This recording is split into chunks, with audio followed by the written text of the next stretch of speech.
বাহ, ওয়াও, চমৎকার।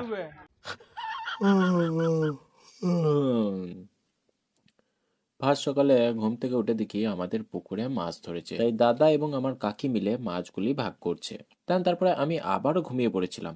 বেলা 10টার সময় ঘুম থেকে উঠে দেখি কাদের মারা কাজ ধান্দা নেই, সব গাছ পাত সব মারা কেটে দিচ্ছে। তারপরে চা মুড়ি খেয়ে বেরিয়ে পড়লাম বাজারে গিয়ে বেশ কিছু শাক সবজি এবং মাল কিনে আবারও চলে এলাম বাড়ি এসে শুটিং এর স্ট্যান্ড এবং ব্যাগ নিয়ে তাড়াহুড়ো করে চলে গেলাম শুটিং করতে।